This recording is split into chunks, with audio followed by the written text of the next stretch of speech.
Hello दोस्तों, तो आज हम एक नया एनीमे शुरू करने जा रहे हैं जिसका नाम है री जीरो। और ये कोई ऐसा वैसा नत्थु कह रहा एनीमे नहीं है जिसे आप ऐसे ही नकार दो, बल्कि इस एनीमे में इतने सारे ट्विस्ट है जिन्हें आप सोच भी नहीं सकते। आपको इसमें हर तरह की चीज मिल जाएगी, रोमांस, एडवेंचर और थ्रिलर तो इसमें कूट कूट कर भरा हुआ है। तो अब चलो शुरू करते हैं हमारे इस नए एनीमे को। इस कहानी की शुरुआत में हम हमारे मेन कैरेक्टर को देखते हैं जिसका नाम सुबारू होता है। वो सुपरमार्केट से खाना लेकर सड़क के किनारे पर खड़ा हो जाता है और रोड के दोनों तरफ देखता है। तभी उसकी आंखों में कुछ चला जाता है और वो उसे निकालने के लिए अपनी दोनों आंखें बंद कर लेता है। पर जैसे ही वो अपनी आंखें खोलता है तो वो एक अनदर वर्ल्ड में रिकारनेट हो जाता है। और ये बंदा बहुत ज्यादा गेम्स खेलता है और थोड़ा फैंटेसी टाइप है, तो ये उसी वक्त समझ जाता है कि जरूर उसे किसी ने इस वर्ल्ड में मदद के लिए बुलाया है। वो अपने चारों ओर डेमी ह्यूमंस को देखता है और ऐसा लगता है कि वो इस वर्ल्ड में आकर बहुत ज्यादा खुश है। पर सोचता है कि लगता है ये एक मैजिकल दुनिया है और मुझ में भी बहुत सारा मैजिक छुपा होगा। अब ये इधर उधर नल्ले की तरह घूमने लगता है। तभी वह देखता है कि एक लड़की को एक गाड़ी वाला टक्कर मारने वाला है। तो वह कहता है कि अब देखो तुम सब मेरा कमाल कर दूंगा जादू से, धोती फाड़ के रुमाल, और अपने जादू से उस लड़की को बचाने की कोशिश करता है। पर घंटा कुछ नहीं होता, उस लड़की को कोई और बचा लेता है। अब सुबारू फिर से नल्ले की तरह घूमने लगता है। तभी वह एक सेव की शॉप के पास जाता है। वहाँ पर वो उन अंकल से एक सेब मांगता है और बदले में उसकी दुनिया के पैसे देने लगता है, पर इसका कोई फायदा नहीं होता और वह दुकानदार सुबारू को नल्ला बेरोजगार कहकर वहाँ से भगा देता है। अब इधर सुबारू ख्याली पुलाव पकाने लगता है। जरूर किसी सुंदर लड़की ने मुझे यहाँ पर रिकारनेट किया होगा, अब मुझे उसे ढूंढना चाहिए। और ढूंढते ढूंढते वो इतने थप्पड़ खाता है किसी ने सोची नहीं होगी।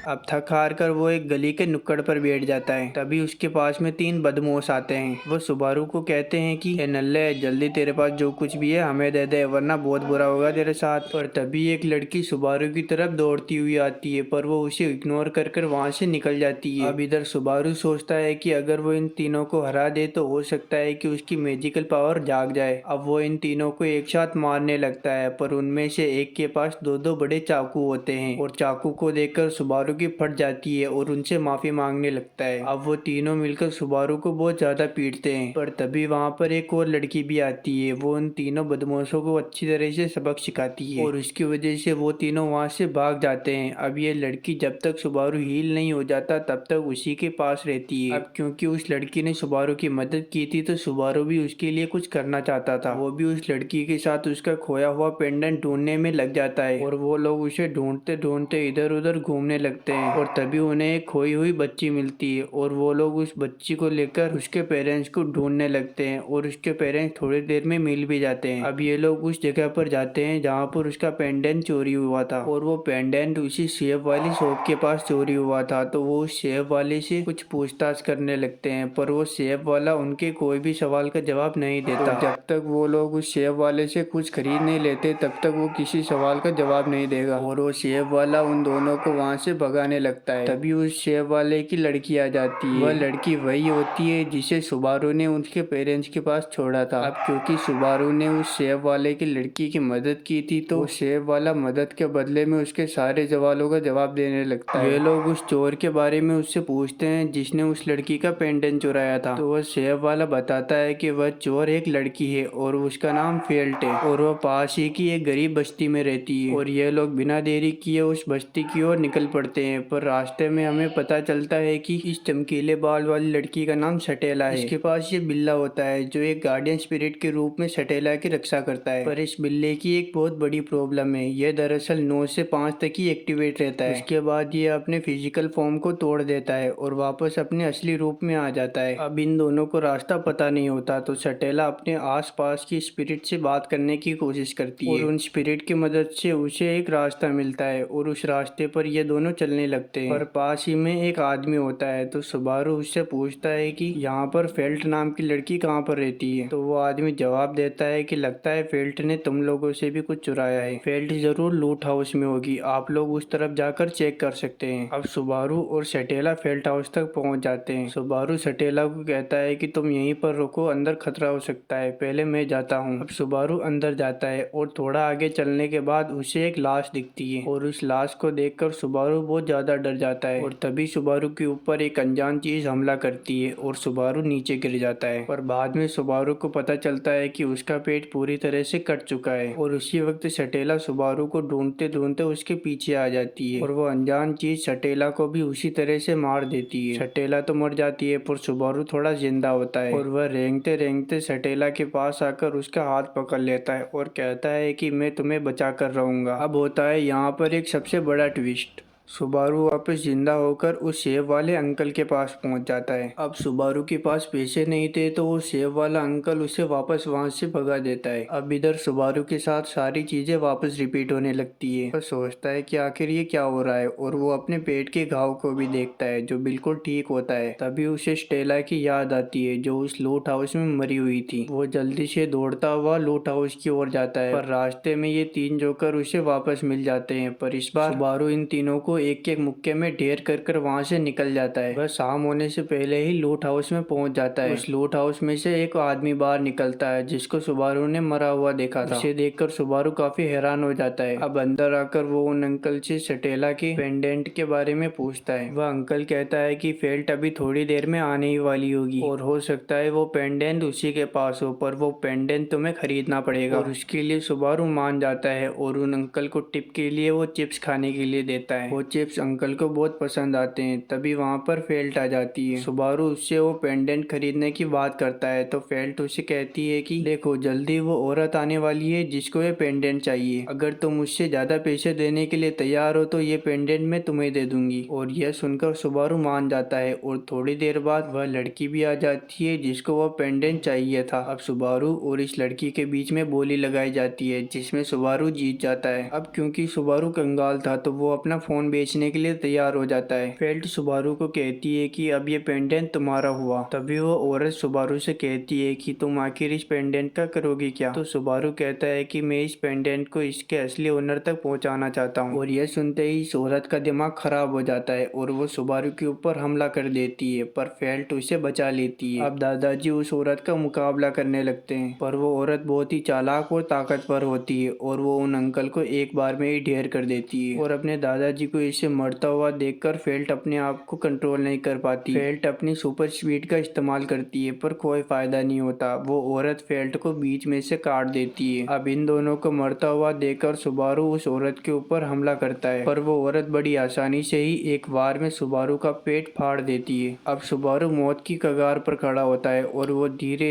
धीरे धीरे करते हुए मर जाता है। पर तभी वो वापस जिंदा होकर उसी पॉइंट पर उस सेब वाले के पास पहुंच जाता है। अब इधर सुबारू को कुछ समझ में नहीं आता और वो बेहोश होकर वहीं पर गिर जाता है। वो सेब वाला उसे उठाकर सीढ़ियों पर बिठाता है और सुबारू को एक सेब और पानी देता है। वह कहता है इनके पैसे देने की कोई जरूरत नहीं। तभी सुबारू उस सेब वाले के पीछे सटेला को देखता है। सुबारू जल्दी से दौड़ता हुआ सटेला के पास जाता है और उसे जोर से सटेला बुलाता है पर वो कहती है कि मुझे इस नाम से मत बुलाओ क्योंकि यह एक विच का नाम है, क्योंकि विच एक खतरनाक खूनी चुड़ैल का नाम है। अब स्टेला सुबारू को इग्नोर कर वहाँ से जाने लगती है। तभी फेल्ट इस बात का फायदा उठाकर स्टेला का पेंडेंट चुरा लेती है। अब सुबारू फेल्ट को पकड़ने के लिए उसके पीछे दौड़ता है। तभी उसे ये तीन जोकर वापस मिल जाते हैं। सुबारू इन तीनों को सीरियस नहीं लेता और इन्हें साइड कर वहाँ से जाने लगता है। तभी वो चोर हड़बड़ाहट में सुबारू के ऊपर हमला कर देता है और सुबारू वहीं पर मर जाता है। पर मरते मरते वो अपने थैले के अंदर उन चिप्स को देखता है जो उसने उन दादाजी को दिए थे। अब सुबारू वापस सेब वाले की शॉप के सामने वापस आ जाता है पर इस बार सुबारू को सब कुछ समझ में आने लगता है। उसे पता चल जाता है कि जब वह मरता है तो वापस किसी सेम चेक पॉइंट से वापस जिंदा हो सकता है। इसलिए सुबारू सोचता है कि वह स्टेला से फिर कभी नहीं मिलेगा, लेकिन वह यह भी सोचता है कि स्टेला चाहे उससे मिले या न मिले लेकिन उसकी मौत होकर रहेगी। और यह सोचकर ये टेंशन में आ जाता है और वापस लूट हाउस की ओर दौड़ता है पर फिर से रास्ते में उसे वही तीन जोकर मिल जाते हैं। पर इस बार सुबारू जोर जोर से मदद के लिए चिल्लाता है और उसकी आवाज सुनकर व्हाइट कपड़े पहने एक नाइट आ जाता है और इसका नाम है रेनहार्ट। और ये तीनों बदमाश रेनहार्ट की तलवार देखकर ही वहाँ से 9-11 हो जाते हैं। और इस सब के लिए सुबारू रेनहार्ट को शुक्रिया बोलता है और रेनहार्ट कहता है कि तुम्हें और कोई भी मदद चाहिए तो मुझे बता देना। और यह सोचकर वो जल्दी से फेल्ट की बस्ती में चला जाता है पर रास्ते में उसे वही डरावनी औरत मिलती है और उस औरत को देखकर सुबारू बहुत ज्यादा डर जाता है। पर वो औरत सुबारू को नल्ला बेरोजगार समझकर वहाँ से निकल लेती है। अब सुबारू दौड़ते हुए फेल्ट की झोपड़ी के पास चला चला जाता है और अंदर ढूंढने लगता है। तभी उसके पीछे फेल्ट आ जाती है और फेल्ट सुबारू को चोर समझ लेती है, जिससे इन दोनों के बीच में लड़ाई शुरू हो जाती है। पर सुबारू फेल्ट को समझाता है कि वह चोर नहीं बल्कि वो तो उससे पेंडेंट खरीदने के लिए आया है। और यह सुनकर फेल्ट सुबारू को लूट हाउस तक लेकर आ जाती है। इधर सुबारू फेल्ट को उस पेंडेंट के बदले में अपना फोन देने की कोशिश करता है, पर तभी दरवाजे पर कोई आ जाता है और जब दरवाजा खुलता है तो पता चलता है कि यह तो स्टेला है। स्टेला अंदर आकर अपनी शक्तियों से सुबारू और इन सबको डराने लगती है ताकि फेल्ट उसका पेंडेंट वापस दे दे। पर फेल्ट जब स्टेला को देखती है तो उसे विच ऑफ एडविन की याद आती है, क्योंकि वो भी आधी इंसान और आधी एल्फ थी और स्टेला भी आधी इंसान और आधी एल्फ है। अब इस बात पर स्टेला और फेल्ट आपस में बोलचाल भाषा में लड़ाई करने लगते हैं। तभी वो चुड़ैल अचानक से आकर स्टेला के ऊपर हमला करती है, पर तभी सुबारू पग को आवाज देता है और पग बाहर निकलकर स्टेला को बचा लेता है। पग अपनी शक्तियों का इस्तेमाल करके उस चुड़ैल के ऊपर हमला करता है और इस चुड़ैल का नाम एल्सा होता है। पग लगातार उसके ऊपर हमला करता है और उसे काफी हद तक घायल भी कर देता है। अब शाम हो जाती है तो पग वापस अपने फिजिकल फॉर्म को तोड़ देता है और स्टेला को कहता है कि आगे तुम संभाल लेना। अब हम देखते हैं कि स्टेला और एल्सा के बीच में लड़ाई शुरू हो जाती है और हम देखते हैं कि इस लड़ाई के बीच में दादाजी भी कूद पड़ते हैं और इन दादाजी का नाम होता है राव। दादा इसके ऊपर हमला करके इसे आधा करने की कोशिश करता है, पर वो चुड़ैल दादा के सिर पर टपली मारकर उन्हें घायल कर देती है। अब वो चुड़ैल फेल्ट के ऊपर हमला कर देती है, पर सुबारू फेल्ट को बचा लेता है और उस चुड़ैल को ध्यान भटकाता है ताकि फेल्ट वहां से निकल सके और फेल्ट निकल भी जाती है। अब इधर सुबारू और स्टेला मिलकर इस चुड़ैल से लड़ाई करने लगते हैं और इधर हम देखते हैं कि फेल्ट आसपास के लोगों से मदद मांग रही होती है और उसकी मदद कोई नहीं करता। तभी उसे रास्ते में रेनहार्ट मिल जाता है और रेनहार्ट उसकी मदद करने के लिए तैयार हो जाता है और वो जल्द ही लूट हाउस के अंदर पहुंच जाता है और उस चुड़ैल के साथ फाइट करने लगता है, लेकिन वह अपनी पूरी ताकत का इस्तेमाल नहीं करता क्योंकि दूसरी तरफ स्टेला दादाजी के घाव को हील कर रही होती है और अगर रेनहार्ट ने अपनी पूरी ताकत का इस्तेमाल किया तो हवा में मौजूद सारा माना खत्म हो जाएगा और थोड़ी देर बाद स्टेला दादाजी को पूरी तरह से ठीक कर देती है। तो वो रेनहार्ट को इशारा करती है। अब रेनहार्ट उस चुड़ैल के ऊपर अपनी पूरी ताकत का इस्तेमाल करता है, जिससे बहुत बड़ा धमाका होता है और पूरा लूट हाउस तबाह हो जाता है। यह लोग सोचते हैं कि लगता है वो चुड़ैल मर गई, लेकिन वो चुड़ैल जिंदा थी जो स्टेला के ऊपर अचानक से हमला करती है। और तभी सुबारू दादा का हथियार लेकर बीच में आ जाता है, जिससे उस चुड़ैल का निशाना चूक जाता है और स्टेला बच जाती है, पर वो चुड़ैल वहां से भाग जाती है। सुबारू ने स्टेला की मदद की थी, इसलिए वह सुबारू से कहती है कि तुम जो कहोगे मैं वो करने के लिए तैयार हूँ। तो सुबारू कहता है कि बस तुम अपना असली नाम बता दो। तो स्टेला अपना असली नाम एमेलिया बताती है। अब इस तरफ हमें पता चलता है कि उस चुड़ैल ने जो हथियार मारा था उससे सुबारू के पेट पर कट लग गया है, जिससे बहुत ज्यादा खून बह रहा है और सुबारू वहीं पर बेहोश होने की कगार पर होता है। तभी एमेलिया अपनी हीलिंग पावर से उसको ठीक करने की कोशिश करती है और इधर फेल्ट एमेलिया का वो लॉकेट उसे वापस लौटाने की कोशिश करती है, पर तभी रेनहार्ट उस पेंडेंट को देख लेता है और फेल्ट को गिरफ्तार कर लेता है। वह सुबारू को कहता है कि मैं फेल्ट को लेकर जा रहा हूँ। फेल्ट को वहां से लेकर चला जाता है और इधर सुबारू बेहोश हो जाता है।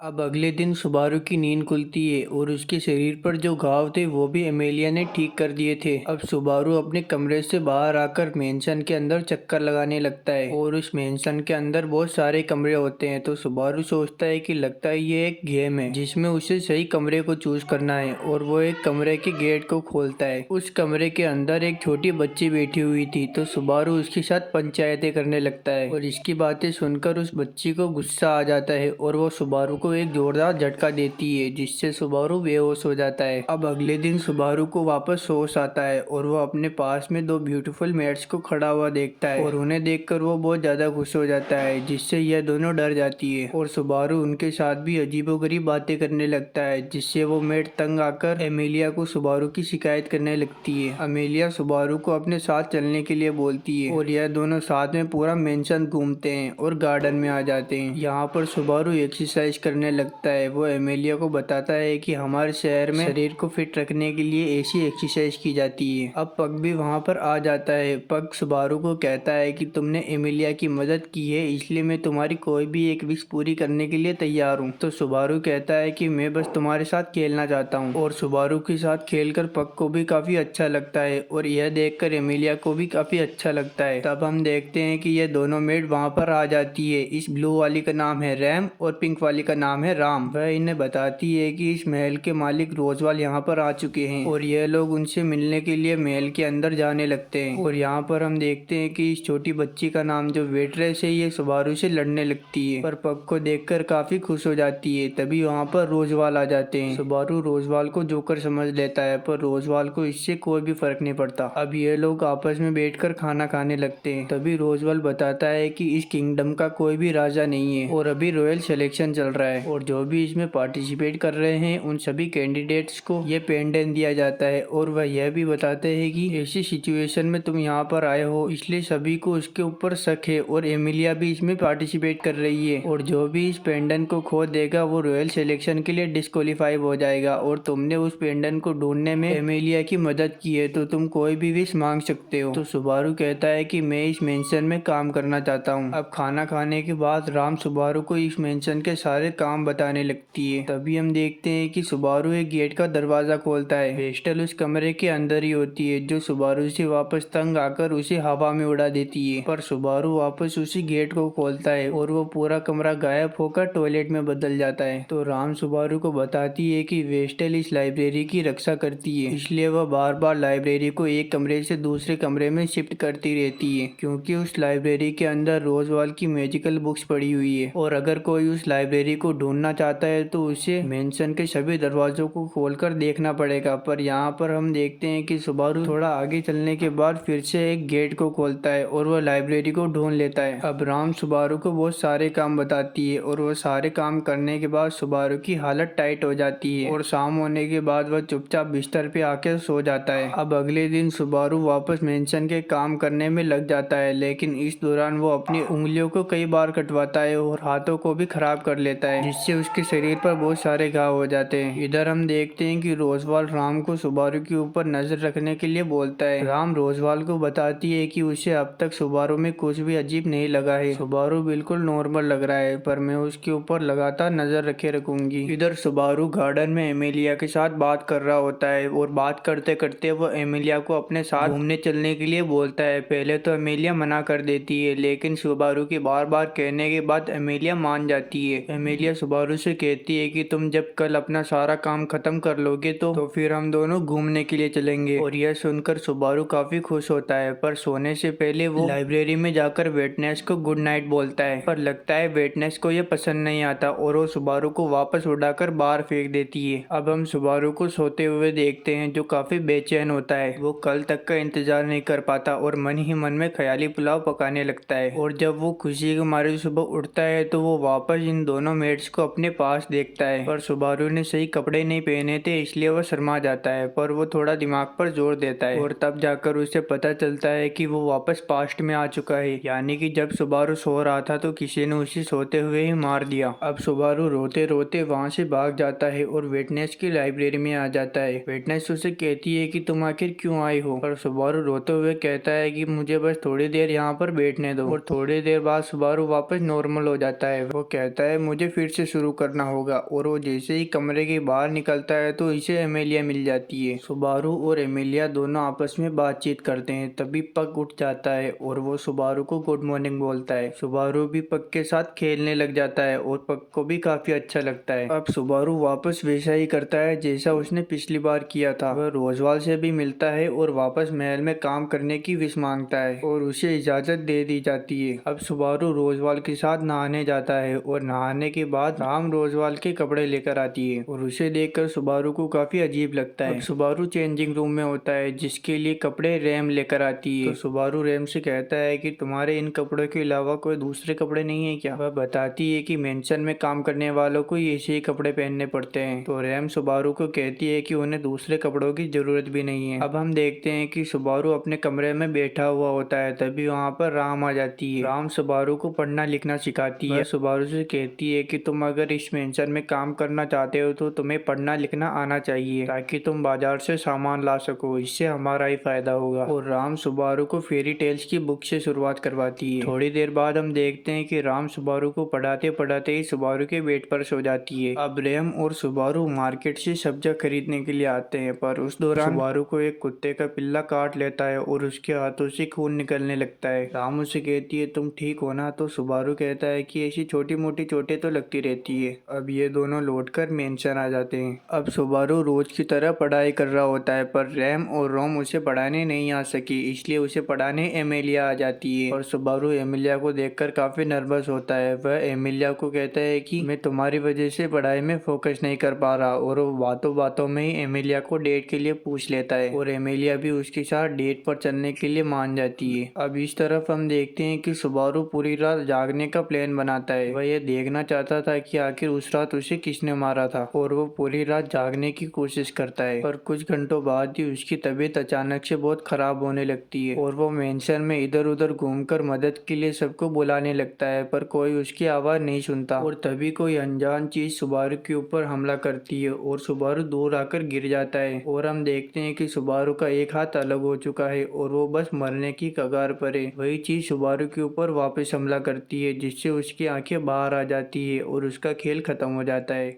अब सुबारू वापस पास्ट में उठता है, लेकिन वो उस दर्द को याद करते हुए जोर से चिल्लाने लगता है, जिससे ये दोनों मेट घबरा जाती है। सुबारू पिछली बार की तरह रोने के बजाय वापस इस गेम को शुरू करने के लिए काफी एक्साइटेड होता है। सुबारू चलते हुए सोचता है कि आखिर वो कौन था जिसने मुझे इतनी बुरी तरीके से मारा था। काश मैं उसकी शक्ल देख पाता जिसने मुझे मारा था। और ये सोचते सोचते वो विटनेस की लाइब्रेरी में आ जाता है। अब हम देखते हैं कि सुबारू वापस विटनेस के साथ अजीबोगरीब बातें करने लगता है, तो विटनेस बड़े प्यार से सुबारू को गेट के बाहर धक्का दे देती है, जिससे सुबारू का मुंह कीचड़ में हो जाता है। और तभी वहां पर एमिलिया भी आ जाती है। वो सुबारू को कहती है कि कभी कभी चेहरे पर मिट्टी लगाना भी अच्छा होता है। तो सुबारू कहता है कि तुम तो बस ऐसे ही कह रही हो। अब सुबारू कीचड़ में भरा हुआ था, तो पग उसे साफ करता है और उसके पानी की बाउंडर की वजह से सुबारू की रूह कांप जाती है। अब हम देखते हैं कि सुबारू पहले की तरह ही वापस सब कुछ रिपीट करने लगता है, लेकिन इस बार जब वो रोजवाल से मिलता है तो वो महल में काम करने के बजाय वहाँ का गेस्ट बनकर रहने की बात करता है। दरअसल सुबारू को कुछ छानबीन करनी थी, इसलिए वो गेस्ट बनने के बारे में बात करता है। अब हम देखते हैं कि सुबारू रोज की तरह पढ़ाई कर रहा होता है, तभी वहाँ पर राम उसके लिए चाय लेकर आ जाती है। और उसी वक्त सुबारू राम को एक कहानी सुनाने लगता है, जिसमें वो राम को बताता है कि तुम्हें पता है कि कई सालों पहले दो ओगर हुआ करते थे, एक रेड ओगर और एक ब्लू ओगर। रेड ओगर गांव वालों से दोस्ती करना चाहता था, लेकिन उसके सींग की वजह से गांव वाले उसके पास नहीं आते थे, और यह बात जाकर उसने ब्लू ओगर को बताई। ब्लू ओगर ने कहा कि हम लोग एक काम करते हैं, मैं उन गांव वालों के ऊपर हमला करूंगा और तुम आकर उन्हें बचा लेना, जिससे तुम उन गांव वालों के दोस्त बन जाओगे। और वो दोनों बिल्कुल ऐसा ही करते हैं और उनका प्लान काम भी कर जाता है। पर रेड ओगर तो गांव वालों का दोस्त बन जाता है, पर ब्लू ओगर उनका दुश्मन बन जाता है। अब सुबारू राम से पूछता है कि आखिर दोनों में से किसकी गलती है, तो राम कहती है कि यह ब्लू ओगर की गलती है, उसे गांव वालों के पास जाना ही नहीं चाहिए था। इधर सुबारू कहता है कि सच बताऊं तो इसमें दोनों में से किसी की भी गलती नहीं है। अब अगले दिन सुबारू विटनेस को जाकर पूछता है कि क्या तुम्हें ऐसे जादू के बारे में पता है जिससे किसी को बिना फिजिकल टच किए मारा जा सके। तो विटनेस उसे बताती है कि उसे ऐसे किसी भी मैजिक के बारे में नहीं पता, पर उसे दो तरीकों के बारे में पता है, एक कर्स की वजह से और दूसरा लोगों के शरीर से उनका सारा माना खत्म करने से। इन दोनों तरीकों से हम किसी को भी बिना फिजिकल टच किए मार सकते हैं। तो सुबारू को याद आता है कि जब वो इससे पहली बार मिला था तो उसने सुबारू के साथ ऐसा ही कुछ किया था, पर विटनेस को तो कुछ भी याद नहीं होता और वो सुबारू को वापस वहाँ से भगा देती है। सुबारू बहुत कोशिश करता है कि उसे कुछ पता चले, पर उसे कुछ भी पता नहीं चलता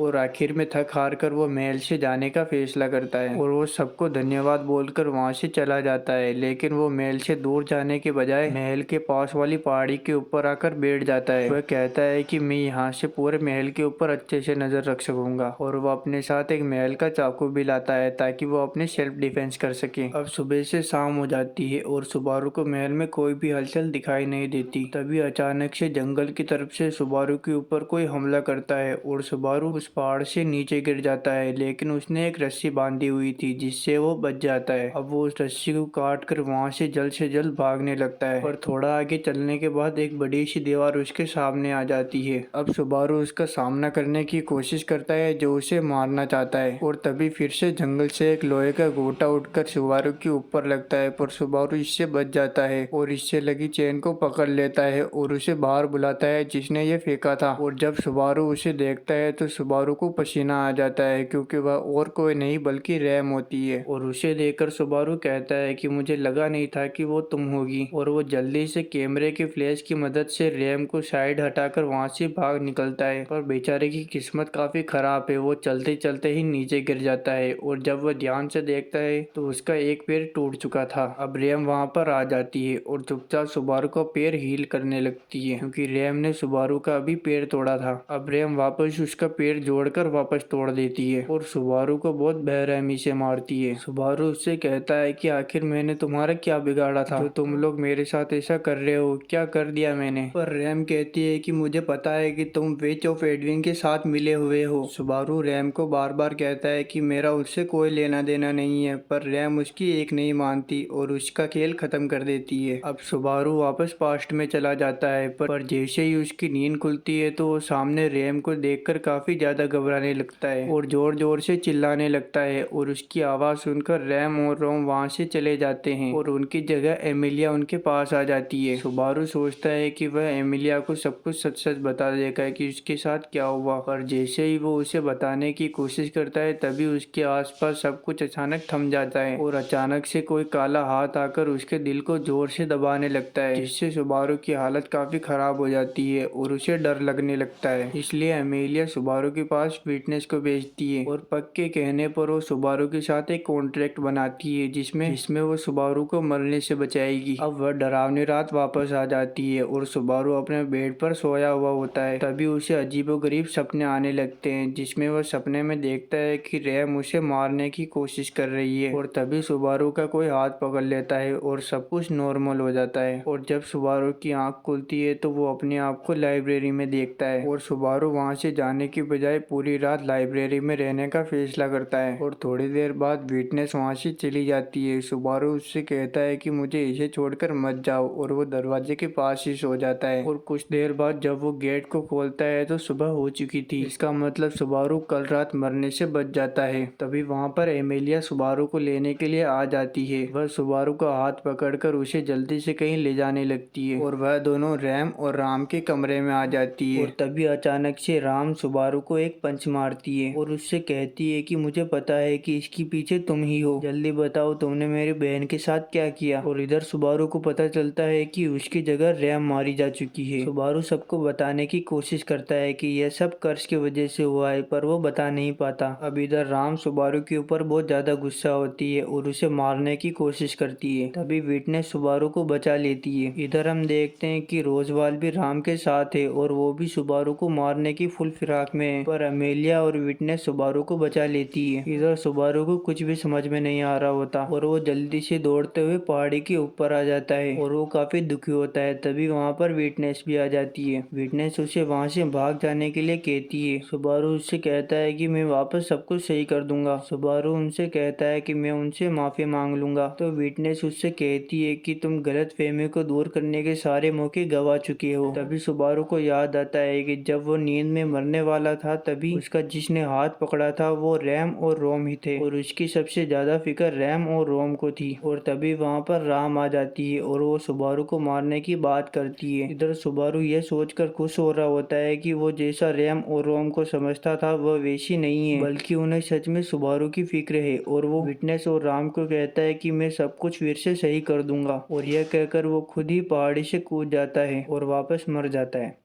अब अगले दिन सुबारू वापस अपने बिस्तर से उठता है और उसके सामने रैम और राम खड़ी होती है और सुबारू जल्दी से इन दोनों का हाथ पकड़ लेता है, इसलिए इन दोनों को लगता है कि सुबारू एक ठरकी है। तभी वहाँ पर एमेलिया आ जाती है और वो सुबारू से उसका हालचाल पूछती है। तो सुबारू कहता है कि मैं तो तुम्हें देखते ही ठीक हो जाता हूँ एमेलिया। अब सुबारू ने जैसे पहले किया था वैसे ही सब कुछ वापस दोहराने लगता है और इस बार भी वह एक काम करने वाला बनता है, क्योंकि वह चाहता था कि वह राम और और रैम से दोस्ती कर सके और साथ ही उस कर्ज को भी खत्म कर सके जिससे रैम और सुबारू मारे गए थे। अब सुबारू सारा काम करने के बाद गार्डन में आकर सो जाता है। वहाँ पर उसे पग मिलता है। पग उसे बताता है कि तुम्हें पता है कि यहाँ पर जितने भी लोग हैं सब मैजिक कर सकते हैं और सबके पास एक एप्टीट्यूड होता है, पर सुबारू को पता नहीं होता है कि उसके पास कौन सा एप्टीट्यूड है। अब पग अपनी शक्तियों का इस्तेमाल करके सुबारू के एप्टीट्यूड का पता लगाता है और वो सुबारू को कहता है कि तुम्हारे पास शैडो एप्टीट्यूड है। सुबारू कहता है कि इससे मैं आग निकाल पाऊंगा या पानी?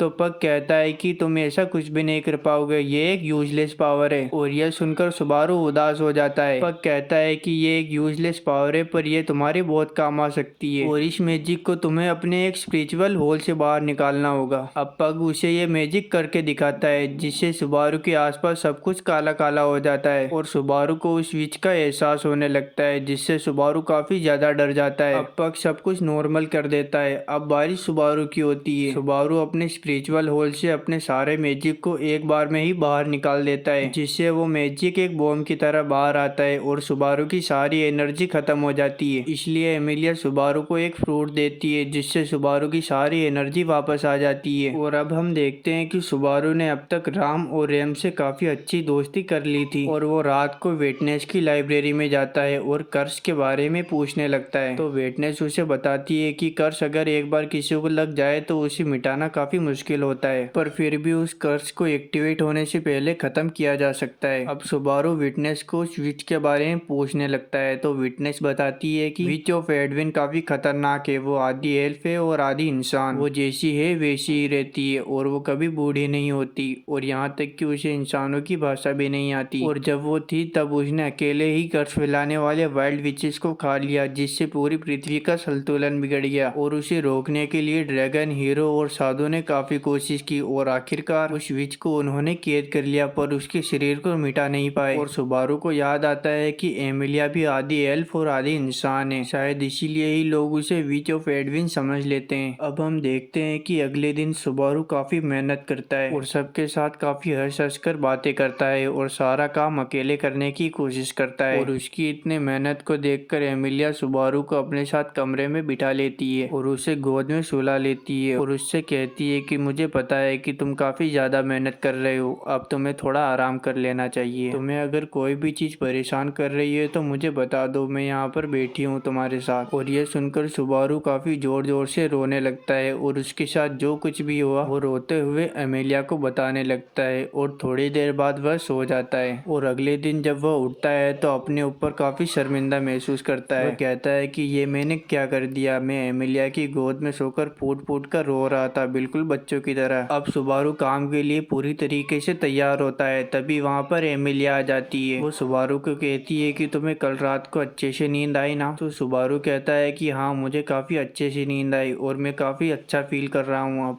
अब सुबारू किचन में आ जाता है और लगता है कि उसकी रैम और रोम के साथ बॉन्डिंग भी थोड़ी स्ट्रॉन्ग हो चुकी है। अब वो दिन आ चुका था जब सुबारू रैम रोम के साथ मार्केट में आया था। वहाँ पर सुबारू हर इंसान के साथ टच करता है और याद रखता है कि किसने कहाँ पर टच किया था। अब वो उन सभी बच्चों को रैम और रोम से भी मिलवाता है और पहले की तरह ही सुबारू को एक डॉगी काट लेता है। अब शाम हो चुकी थी तो सुबारू वापस मेंशन आ जाता है। वहाँ पर उसे रोजवाल मिलता है। वह कहता है कि मैं कहीं काम से बाहर जा रहा हूँ तो तुम तीनों इस मेंशन का ख्याल रखना और खासकर सुबारू तुम एमिलिया का ख्याल रखना। सुबारू जल्दी से विटनेस के पास जाता है और उससे कहता है कि मुझे कर्ज लगा है। विटनेस सुबारू की बात को सीरियस नहीं लेती लेकिन अचानक से उसे बहुत तेज विच की महक आने लगती है तो वो अपने मैजिक से सुबारू के ऊपर लगे कर्ज का पता लगाती है और जहाँ पर कर्ज लगा होता है वहाँ से काला धुआं निकलने लगता है। तो सुबारू को याद आता है कि यहाँ तो उस डॉग ने काटा था। विटनेस सुबारू के ऊपर लगे कर्ज को मिटा देती है। अब सुबारू जल्द से जल्द रैम और रोम के पास जाता है और उन्हें बताता है कि विटनेस ने कहा है कि जिसने भी इस हाथ पर काटा है उसकी वजह से मुझे कर्ज लगा था और इस हाथ पर मुझे उस गांव वाले डॉग ने काटा था, तो हमें जल्द से जल्द गांव में जाना चाहिए। अब अमेलिया सुबारू के पास दौड़ी हुई आती है और उससे कहती है कि तुम अपना ख्याल रखना। इधर रैम और सुबारू गांव के अंदर आते हैं। राम मेंशन का ध्यान रख रही होती है। गांव वाले इन्हें बताते हैं कि गांव के सारे बच्चे गायब हो चुके हैं। अब सुबारू जल्दी से उस डॉग के पास दौड़ा हुआ आता है। इधर रैम कहती है कि गांव के चारों ओर जो बैरियर लगा था वो भी टूट चुका है, शायद इसी वजह से वो डॉग यहाँ पर आ सका। जरूर वो ही सबको लेकर गया है। अब ये लोग बिना वक्त गवाए जल्द से जल्द जंगल की ओर भागने लगते हैं और इन्हें थोड़ा आगे चलने पर ही सारे बच्चे मिल जाते हैं और रैम सभी को हील करने में लग जाती है। तभी एक बच्ची सुबारू से कहती है कि मेरी दोस्त यहाँ पर नहीं है, वो सब उन्हें आगे लेकर गए हैं। सुबारू रैम को कहता है कि तुम इन सब का ध्यान रखना, मैं जल्द से जल्द उस बच्चे को लेकर यहाँ पर आ जाऊंगा। अब सुबारू जल्द से जल्द उस जंगल के अंदर जाता है और उसे वो बच्ची मिल भी जाती है, पर तभी वहाँ पर वो डॉग आ जाता है जो सुबारू के ऊपर अटैक कर देता है। सुबारू भी काफी अच्छी तरीके से उसका मुकाबला करता है और उसे पेड़ के ऊपर पटक देता है, जिससे उस डॉग का खेल वहीं पर खत्म हो जाता है। सुबारू सोचता है कि वह जीत गया, पर उसके पीछे कई सारे कुत्ते थे और उन सबको देखकर सुबारू सोचता है कि आज तो वो गया। पर जैसे ही वह सभी सुबारू के ऊपर अटैक करते हैं तो वहाँ पर रैम आ जाती है और वो सभी डेविल्स डॉग को अकेले ही संभाल लेती है। वो सुबारू को कहती है कि तुम इसे यहाँ से लेकर जाओ, मैं इन्हें संभाल लूंगी। अब सुबारू वहाँ से भागने लगता है, पर वो डॉग सुबारू का पीछा नहीं छोड़ते और साथ ही रैम भी उन डॉग का सफाई करते हुए सुबारू के पीछे आ रही थी। थोड़ा आगे चलने के बाद हम देखते हैं कि रैम काफी घायल हो चुकी थी और वो छोटा पप्पी अचानक से अपनी स्पिरिचुअल पावर से रेत की सुनामी लाता है, जिसकी चपेट में रैम आ जाती है और वो काफी ऊपर से नीचे गिरती है। और इस तरीके से रैम को गिरता देखकर सुबारू की रूह कांप जाती है और अब सारे कुत्ते वहाँ पर आ जाते हैं। सुबारू सोचता है कि अब उसका खेल खत्म। तभी हम देखते हैं कि रैम अचानक से खड़ी हो जाती है और उसके सिर पर एक सींग उग जाता है और उसके चारों ओर एक अजीब सा बिजली का ऑरा क्रिएट होने लगता है और वो पहले से काफी ज्यादा ताकतवर लग रही थी और उन सभी डॉग्स को अकेले ही समेट लेती है और एक एक बार में ही उन सभी डॉग्स का सफाया करते हुए आगे बढ़ती है। तभी कुछ डॉग रैम के ऊपर पीछे से हमला करते हैं। तभी सुबारू रैम को धक्का देकर वहां से हटा देता है, पर सुबारू खुद कुत्तों की चपेट में आ जाता है और कुत्ते उन्हें नोच खाते हैं। पर रैम दोबारा से उन सभी डॉग्स का सफाया कर देती है और इधर सुबारू बेहोश हो जाता है।